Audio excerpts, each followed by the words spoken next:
आनन्दरूपे निजबोधरूपे ब्रह्मस्वरूपे श्रुतिमूर्तिरूपे शशाङ्करूपे रमणीयरूपे श्रीरङ्गरूपे रमतां मनो मे।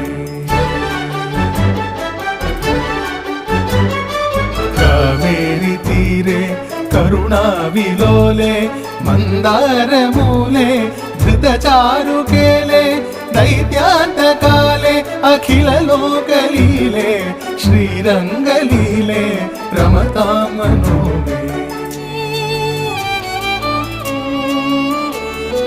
लक्ष्मीनिवासे जगतां निवासे हृत्पद्मवासे रविबिम्बवासे कृपानिवासे गुणवृन्दवासे श्रीरङ्गवासे रमतां